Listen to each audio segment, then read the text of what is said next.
Hello friends. तो मैं आज आप लोग के कमेंट सेक्शन में जाकर देखा कि आप लोग चाहते हैं कि कुछ सैम्पल पेपर्स आप डिस्कस करिए क्लास 6 के। तो मैं आज आपके लिए सैम्पल पेपर लेकर आई हूँ। ये सैम्पल पेपर पीएम श्री केंद्रीय विद्यालय सीतापुर शिफ्ट 1 का है। ये पीरियोडिक टेस्ट है। तो ये 90 मिनट्स का है और ये 40 मार्क्स का है। आज हम इसके बारे में डिस्कस करेंगे, ठीक है। चलिए, पहला क्या क्वेश्चन है हमारा, which of the following material is transparent. इनमें से कौन सा मटेरियल, कौन सा मटेरियल वुड, कार्डबोर्ड, ग्लास या मेटल में से ट्रांसपेरेंट क्या होता है, जिसके आर पार आप देख सकें। ठीक है, तो आर पार आप किसके देख सकते हैं, ग्लास के। तो दिस इज द आंसर। ठीक है, नेक्स्ट हम चलेंगे। एक मिनट, थोड़ा नीचे कर लूँ मैं। फिर the normal temperature of a healthy human body. अब हमने ये पढ़ा हुआ है कि टेम्परेचर, जो हमारा नॉर्मल टेम्परेचर होता है एक किसी भी हेल्दी बॉडी का, वो कितना होता है, 37 डिग्री सेंटीग्रेड। ठीक है। अच्छा, अब क्वेश्चन 3 पे चलते हैं। The process of conversion of water into its vapour state. अब यहाँ पर क्या हो रहा है कि वाटर को वेपर स्टेट में ले जा रहे हैं, तो उसको हम क्या बोलते हैं, जब पानी हमारा भाप में हो जाता है तो हम उसको क्या बोलते हैं, इवेपोरेशन। ठीक है, ये तो बहुत इजी है, आप लोगों को समझा रखा है चैप्टर में। अब हम आगे बढ़ते हैं। अब यहाँ पर आपको ट्रू एंड फॉल्स बताना है। A clinical thermometer can be use to measure the temperature of a boiling water. अब क्लिनिकल थर्मामीटर क्या होता है, जिससे हम लोग अपना थर्मामीटर यूज करते हैं, बॉडी टेम्परेचर नापने के लिए करते हैं। तो बॉडी टेम्परेचर क्लिनिकल थर्मामीटर का तो सिर्फ रेंज वैल्यू होता है 35 टू 42 डिग्री सेंटीग्रेड, है ना। और जो बॉइलिंग टेम्परेचर होता है वो हमारा कितना होता है, वो 100 डिग्री सेंटीग्रेड होता है ना। अगर वो अगर हम 100 डिग्री इस क्लिनिकल थर्मामीटर से नापेंगे तो क्या होगा, ये बर्स्ट हो जाएगा, तो इट इज नॉट पॉसिबल। तो इसका आंसर क्या होगा, फॉल्स। ओके, चलिए नेक्स्ट क्वेश्चन देखते हैं। Ice does not flow but water flows. अब ये ट्रू है स्टेटमेंट। क्यों ट्रू है, क्योंकि आइस भाई सॉलिड स्टेट में होती है, इसलिए वो फ्लो नहीं कर पाती है। और वाटर क्या है, वो तो लिक्विड फॉर्म में होता है, सो इट कैन फ्लो। तो ये ट्रू है हमारे लिए। चलिए, अब फिल इन द ब्लैंक्स करते हैं। क्वेश्चन नंबर 7 पे पहुंचते हैं। Anything that occupies space and has a matter is called, क्या कहेंगे हम उसको, मैटर। ठीक है, मैटर इज द आंसर।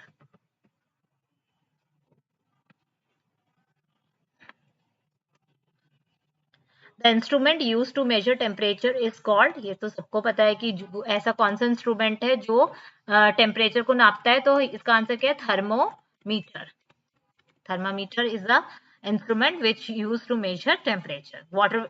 अब क्वेश्चन 9 पे चलते हैं। Water changes into liquid water on cooling. अब ये कौन सा स्टेट होता है, जब वेपर हमारा लिक्विड में चेंज हो जाता है, तो उस प्रोसेस को हम क्या बोलते हैं, कंडेंसेशन। ठीक है, चलिए नेक्स्ट हम करते हैं। अब यहाँ पर आपको वन वर्ड में आंसर देना है। ठीक है, वन वर्ड में आंसर देना है आपको। ये बात करते हैं हम। एक मिनट आप 2 मिनट होल्ड करिए। Give one example of a material that has a lustre. अब लश्यर क्या होता है, जो शाइन होती है, वो कौन से मटेरियल में होती है। बहुत सारे मटेरियल्स में शाइनिंग होती है, जैसे कि गोल्ड हो गया हमारा, एल्युमिनियम हो गया, है ना, ये सब चमकदार होते हैं ना। तो वी कैन राइट गोल्ड, या डायमंड है हमारा, वो भी एक मटीरियल है जिसमें शाइनी होता है। तो ये, लेकिन इसमें हमें वन वर्ड ही देना है। तो वी कैन राइट कि one example of a material that has lustre is gold. ठीक है, what is the SI unit of temperature. तो एसआई यूनिट मतलब स्टैंडर्ड यूनिट क्या होती है टेम्परेचर की, केल्विन होती है। ठीक है, ना कि हमारी सेंटीग्रेड और फ़ारेनहाइट होती है। Kelvin is the SI unit of temperature. Where does the water go when a wet floor dries up. तो ये आप जब पोछा लगाते हैं, आपके यहाँ जब मेड आती है, मैंने आपको पहले भी बताया था कि भाई इतनी जल्दी फ्लोर कैसे ड्राई हो जाता है, आपका सारा वाटर इवेपोरेट हो जाता है। Evaporation takes place here. ठीक है, evaporation takes place and and that's why the floor dries। ठीक है, अब हम ये assertions करेंगे।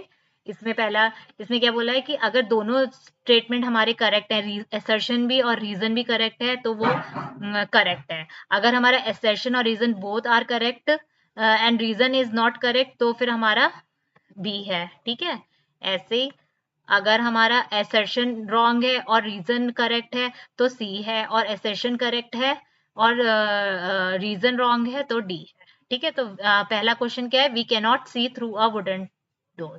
ये तो सही है एकदम assertion की भाई हम वुडन डोर से नहीं देख सकते क्योंकि वो एक ओपेक ऑब्जेक्ट है ना, उसके आर पार हम नहीं देख सकते। तो वुड इज एन ओपेक, तो ये दोनों सही है, तो इसका आंसर क्या होगा, ए। ए वाला हमारा करेक्ट है क्योंकि इसमें assertion भी सही है और रीजन भी सही है।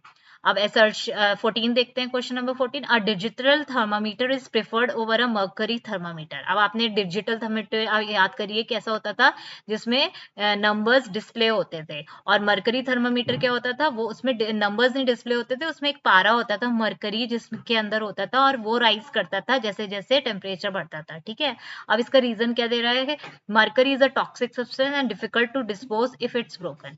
ये एकदम सही है, दोनों दोनों स्टेटमेंट सही है कि भाई डिजिटल थर्मामीटर हमारा प्रेफर क्यों होता है, क्योंकि मरकरी जो होती है वो एक टॉक्सिक सब्सटेंस है और उसको हम इजिली डिस्पोज ऑफ नहीं कर सकते जब वो टूट जाता है।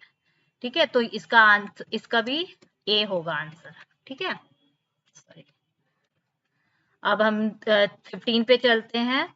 15 पे ये क्या बात कर रहे हैं, clothes dry faster on a cloudy day. है, ऐसा होता है कि क्लोथ फास्ट ड्राई करते हैं क्लाउडी डे में, ये तो रॉन्ग है। नहीं, सनी डे में ज्यादा जल्दी होते हैं, सनलाइट इंक्रीज, और ये वाला रीजन सही है ना।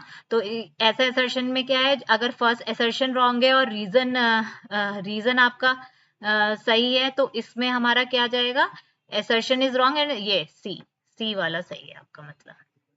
तो ये बहुत इजी है अगर आप ध्यान से करेंगे तो।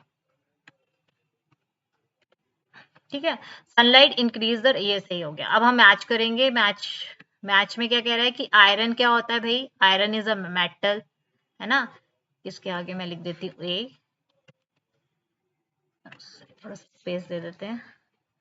ये हमारा ग्लास हो गया हमारा B,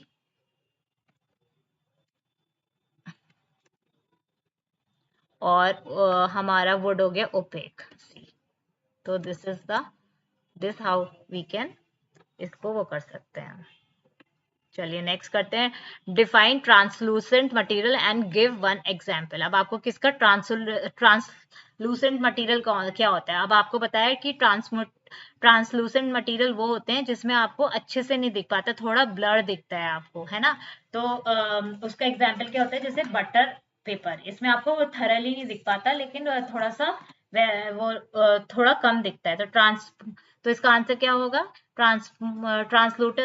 translucent materials are those materials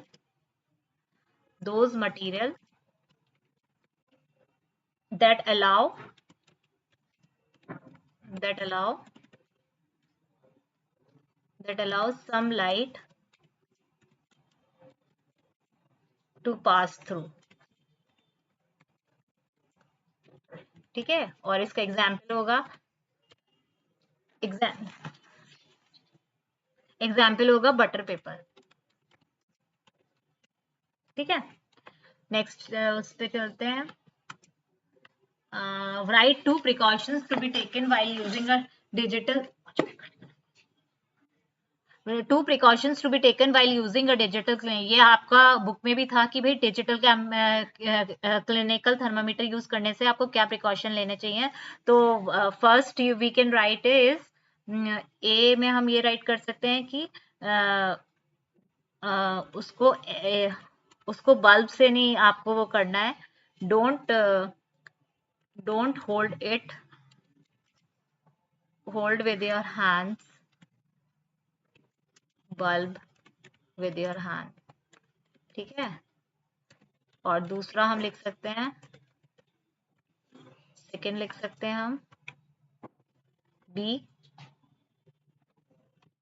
की, सॉरी, बी हम लिख सकते हैं कि wash wash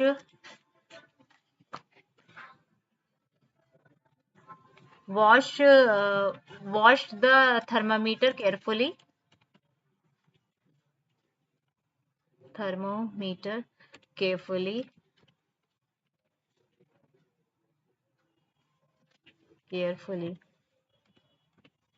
such that such that you only wash bulb, क्योंकि अगर आपने ऊपर तक क्लीन करा उसको तो आपका डिजिटल थर्मामीटर खराब होने के चांसेस रहते हैं। तो ये 2 पॉइंट्स हैं which precautions you have to take. और भी बहुत सारे पॉइंट्स हैं आपको, लेकिन ये 2 प्रिकॉशंस आप लिख सकते हैं। How does the expose surface area affect the evaporation of water, give an example. अब आपको ये बताना है कि भाई कैसे जो आपका एवोपरेशन है वो सरफेस एरिया पे डिपेंड करता है।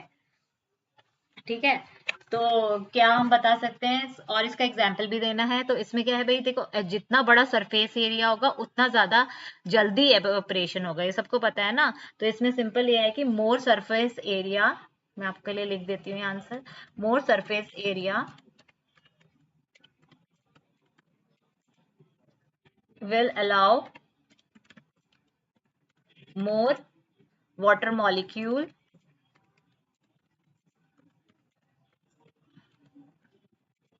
to escape into the air, ठीक है, into the air, so evaporation will take faster।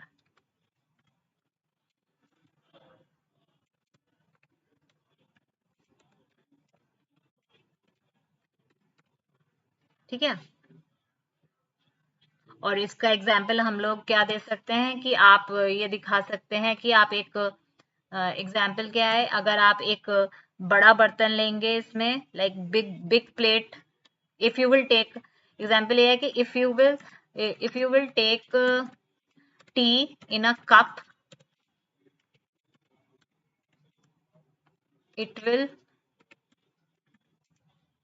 it will gradually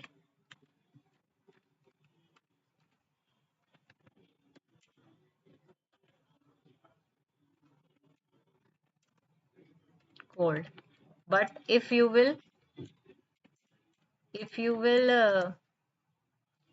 uh, keep pour the keep if you will pour the tea in a plate, it will become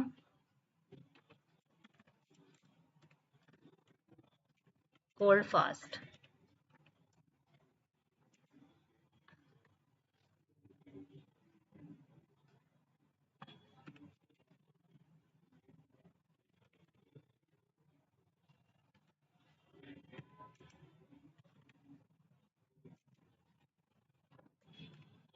then in cup, ठीक है।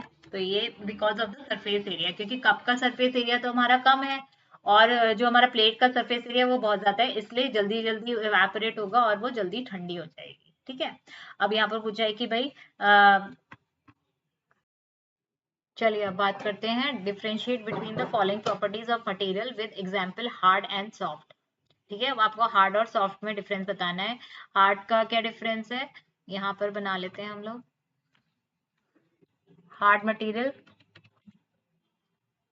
Sorry,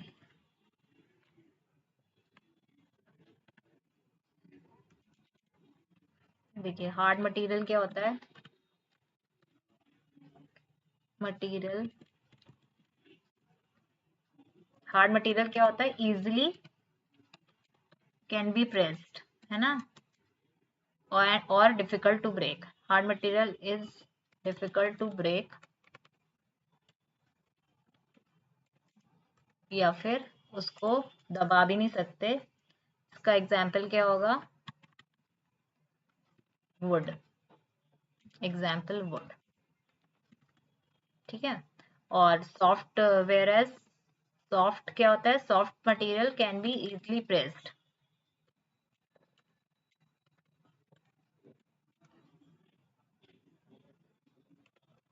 can be stretched या pressed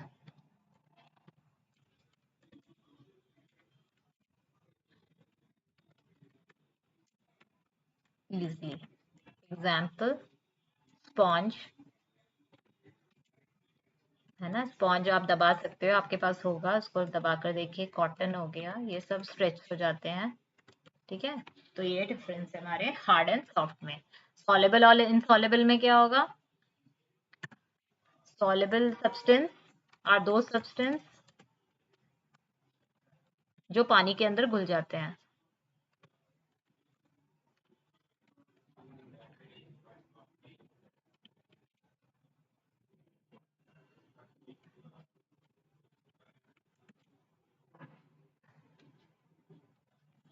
soluble substance जो घुल जाते हैं वो soluble substance होते हैं, और जो ऊपर रह जाते हैं वो इनसॉलेबल होते हैं। सॉलेबल सब्सटेंस आर दो substance that become soluble in water.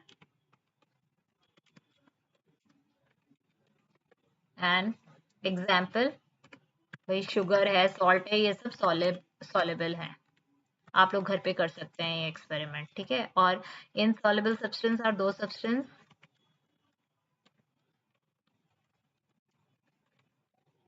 Are दो सब्सटेंस जो कि नहीं डिसॉल्व हो पाते हैं। दो सब्सटेंस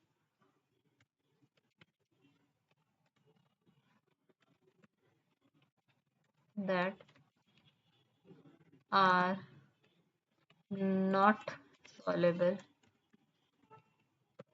in water। एग्जाम्पल क्या है? आपका सैंड हो गया, सैंड आप, ठीक है। तो होपफुली आप लोग को समझ में आ गया होगा एक मिनट, ठीक है। यहाँ पर थोड़ा सा मैं वो दे दूँ स्पेस। डिफिकल्ट टू ब्रेक,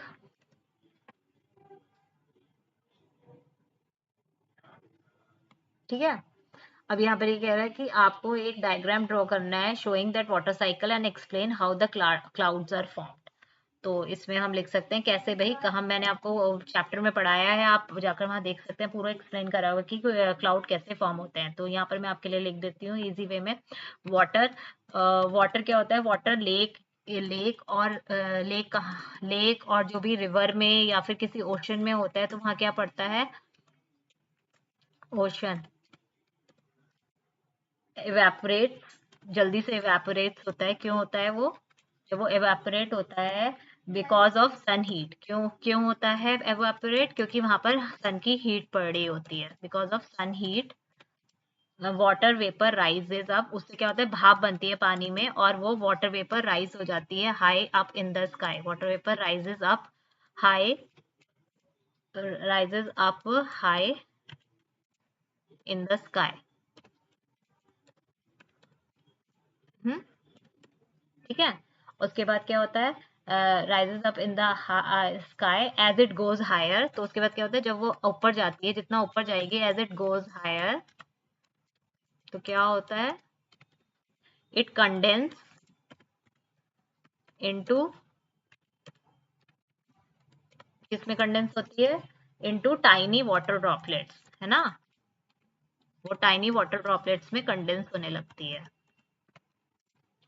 ठीक है। एज इट, और ये जो tiny and these tiny droplets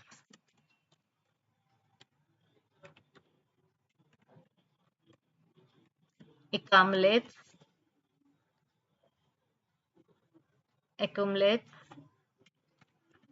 and forms a cloud, ठीक है।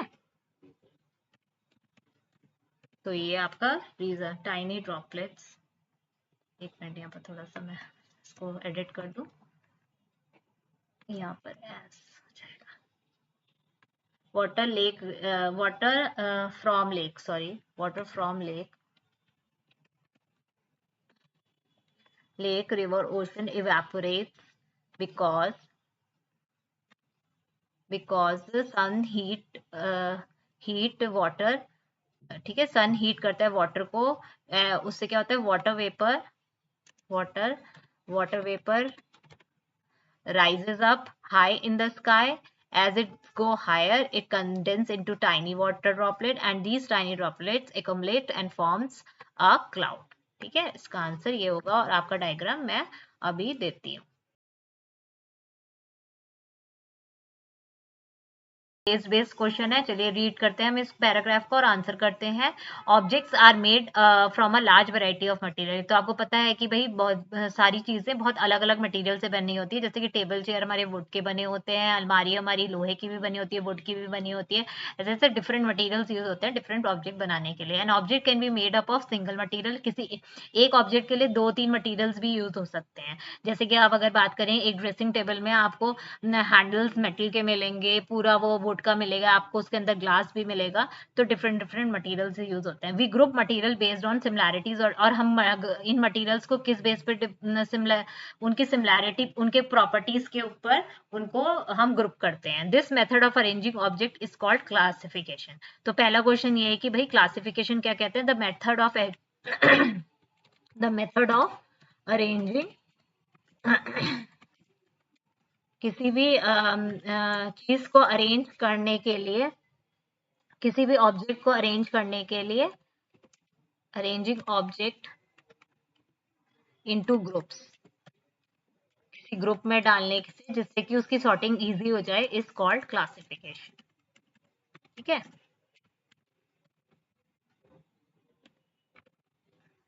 जैसे आप किसी दुकान में जाएंगे तो वहां पर सामान आपको कैसे मिलेगा? आप उसे सॉर्ट कर कर रखोगे ना कि ये मटेरियल हमने यहाँ रखा है, जिससे कि कोई आपका कस्टमर आए तो आप उसे इजीली निकाल कर दे सकें। जैसे वो पूछे कि इरेजर दे दीजिए, तो आपको इरेजर एक जगह रखनी पड़ेगी, एक जगह आपको पेंसिल्स रखनी पड़ेंगी, एक जगह आपको शार्पनर्स रखने पड़ेंगे, एक जगह आपको कॉपी पेंसिल्स रखनी पड़ेंगी।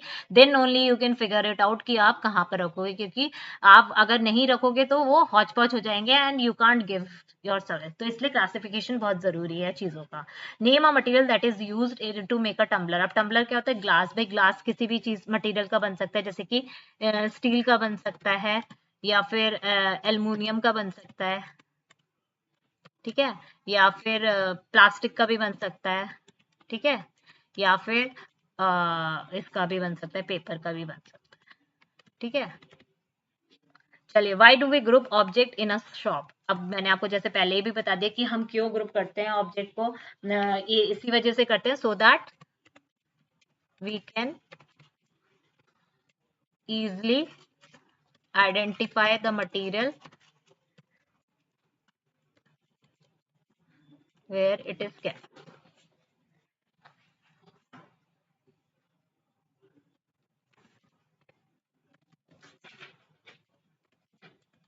ठीक है, हमारा इजी करता है चीजों को अगर हम इसे क्लासिफिकेशन कर कर रखेंगे। चलिए एक और पैराग्राफ यहाँ पर रीड करने को क्या रखा है इसने। Water is a substance that can be observe in 3 different state in our daily life. आपको पता ही है कि वाटर हम 3 स्टेट्स में देखते हैं हमारी रोज भरी जिंदगी में। In the solid state it exist as ice, on heating the ice melts and convert into liquid state, on further heating water converted into gaseous state. ठीक है, पता ही है तीनों स्टेट्स में होता है। तो अब इसका क्वेश्चन क्या है? What is the solid state of a water known as. हम सॉलिड स्टेट को क्या बोलते हैं? हम बोलते हैं आइस, इसमें भी दे रखा है, ठीक है। और हम what happen ice when we supply heat to it, it becomes water. It's so easy. ठीक है, नेक्स्ट करते हैं। अब ये पूछ रहा है, ये सीसीटी बेस्ड क्वेश्चन है। A student observe the result by of mixing different items in a water. तो अब क्या करना है कि आपको सॉल्ट डालना है, डिसअपियर होगा वाटर में या नॉट डिसअपियर होगा। तो इसमें लिख रखा है कि डिसअपियर हो जाएगा, सैंड विल नॉट डिसअपियर और sawdust will also not disappear, does not disappear. ठीक है, क्योंकि सॉडस्ट क्या होता है, जो आपका लकड़ी का बुरादा होता है, आप कभी कर कर देखिएगा वो नहीं होगा अगर आप उसको पानी में डालेंगे तो। Observe the picture of the glass tumbler with ice below. देख ली हमने। फिर क्या है? इसमें क्या क्वेश्चन पूछा हुआ है इन्होंने? Observe the picture of the glass tumbler with ice below. हाँ, why do water droplets appear on the outer surface of the glass? अब ये आपको पहले भी मैंने बहुत अच्छे से समझाया हुआ था कि ये क्यों ड्रॉपलेट्स अपीयर हुए हैं आउटर सरफेस पे ग्लास के। बेस्ड क्वेश्चन है। चलिए रीड करते हैं हम इस पैराग्राफ को और आंसर करते हैं। Objects are made from a large variety of material. तो आपको पता है कि भाई बहुत सारी चीजें बहुत अलग अलग मटेरियल से बनी होती है, जैसे कि टेबल चेयर हमारे वुड के बने होते हैं, अलमारी हमारी लोहे की भी बनी होती है, वुड की भी बनी होती है। ऐसे ऐसे डिफरेंट मटेरियल्स यूज होते हैं डिफरेंट ऑब्जेक्ट बनाने के लिए। An object can be made up of single material. किसी एक ऑब्जेक्ट के लिए 2-3 मटेरियल्स भी यूज हो सकते हैं। जैसे कि आप अगर बात करें, एक ड्रेसिंग टेबल में आपको हैंडल्स मेटल के मिलेंगे, पूरा वो वुड का मिलेगा आपको, उसके अंदर ग्लास भी मिलेगा। तो डिफरेंट डिफरेंट मटेरियल से यूज होते हैं। We group material based on similarities, और हम इन मटेरियल्स को किस बेस पे सिमिलर, उनकी सिमिलैरिटी, उनके प्रॉपर्टीज के ऊपर उनको हम ग्रुप करते हैं। This method of arranging object is called classification. तो पहला क्वेश्चन ये है कि भाई क्लासिफिकेशन क्या कहते हैं? The method of the method of arranging किसी भी चीज को अरेंज करने के लिए, किसी भी ऑब्जेक्ट को अरेंज करने के लिए, अरेंजिंग ऑब्जेक्ट इनटू ग्रुप्स, किसी ग्रुप में डालने से जिससे कि उसकी सॉर्टिंग इजी हो जाए, इज कॉल्ड क्लासिफिकेशन। ठीक है।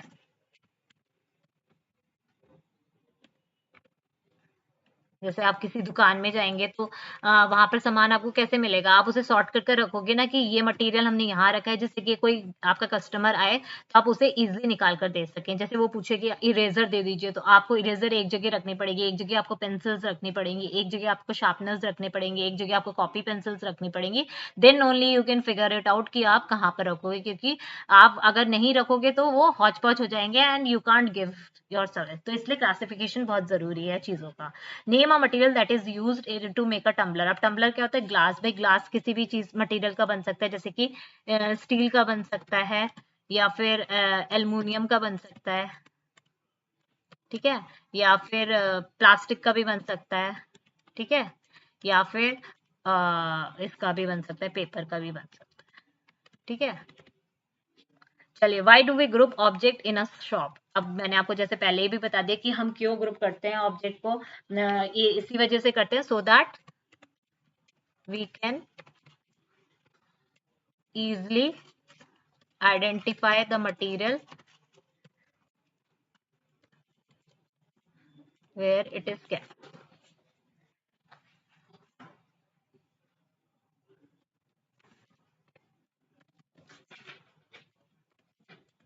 ठीक है, हमारा इजी करता है चीजों को अगर हम इसे क्लासिफिकेशन कर कर रखेंगे। चलिए एक और पैराग्राफ यहाँ पर रीड करने को क्या रखा है इसने। Water is a substance that can be observed in 3 different state in our daily life. आपको पता ही है कि वाटर हम 3 स्टेट्स में देखते हैं हमारी रोज भरी जिंदगी में। In the solid state it exist as ice, on heating the ice melts and convert into liquid state, on further heating water converted into gaseous state. ठीक है, पता ही है तीनों स्टेट्स में होता है। तो अब इसका क्वेश्चन क्या है? What is the solid state of a water known as? हम सॉलिड स्टेट को क्या बोलते हैं? हम बोलते हैं आइस, में भी दे रखा है, ठीक है। और हम what happen ice when we supply heat to it, it becomes water. It's so easy. ठीक है, नेक्स्ट करते हैं। अब ये पूछ रहा है, ये सीसीटी बेस्ड क्वेश्चन है। A student observe the result by of mixing different items in a water. तो अब क्या करना है कि आपको सॉल्ट डालना है, डिसअपियर होगा वाटर में या नॉट डिसअपियर होगा। तो इसमें लिख रखा है कि डिसअपियर हो जाएगा। सैंड विल नॉट डिसअपियर और sawdust will also not disappear, does not disappear. ठीक है, क्योंकि सॉडस्ट क्या होता है? जो आपका लकड़ी का बुरादा होता है, आप कभी कर कर देखिएगा, वो नहीं होगा अगर आप उसको पानी में डालेंगे तो। Observe the picture of the glass tumbler with ice below. देख ली हमने। फिर क्या इसमें क्या क्वेश्चन पूछा हुआ है इन्होंने? Observe the picture of the glass tumbler with ice below. हाँ, why do water droplets appear on the outer surface of the glass? अब ये आपको पहले भी मैंने बहुत अच्छे से समझाया हुआ था कि ये क्यों ड्रॉपलेट्स अपीयर हुए हैं आउटर सरफेस पे ग्लास के। तो वाटर ड्रॉपलेट्स क्यों अपीयर होता है? क्यों होता है? Because due to the condensation, due to the condensation, due to the condensation. मैं आपका आंसर लिखकर दिखा रही हूँ पहले, फिर आपको एक्सप्लेन कर दूंगी। Due to the condensation where water vapour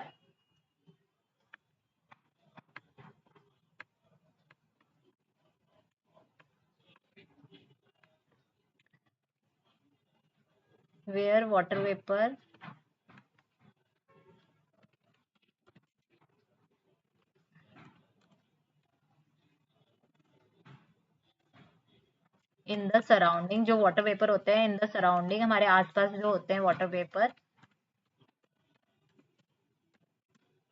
cools down upon contact, किससे कांटेक्ट से वो कूल डाउन हो जाते हैं? जब वो इस ठंडे ग्लास के संपर्क में आते हैं विद द कोल्ड सरफेस। ठीक है,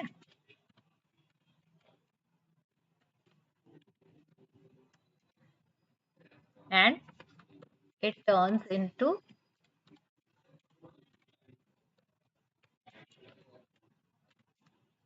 लिक्विड। तो क्या लिखा है? Why do water droplets appear in the outer surface glass? तो यहाँ पर क्या आएगा? Water droplets appear on the outer surface of the glass due to the condensation where water vapour, due to condensation where water vapour in the surrounding, जो हमारे हमारे यहाँ पर कॉमा लगा देते हैं, where water vapour in the surrounding, जो भी सराउंडिंग में हमारे भाप होती है वो कहाँ कूल डाउन हो जाती है? जहां पर आपका कोल्ड सरफेस होता है।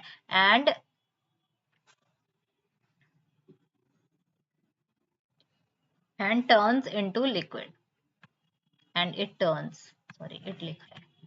ठीक है, ये आपको मैंने समझाया हुआ है, आप जाकर मेरा रेफर कर सकते हैं चैप्टर जिसमें हमने स्टेट ऑफ वाटर के बारे में बात करी है। नेक्स्ट हम करते हैं look at the thermometer reading. अब यहाँ पर थर्मामीटर रीडिंग करनी है, और if the level of mercury is at 37 mark, इसमें बोल रहा है कि यहाँ पर 37 पे अगर ये मार्क करी है, what is the temperature of the object being measured in Fahrenheit. तो इसके लिए हमारे पास फॉर्मूला था कि हम अगर ये डिग्री सेंटीग्रेड में है तो हम क्या फ़ारेनहाइट में इसको कन्वर्ट करना है, तो हमें कितने से उसको करना है?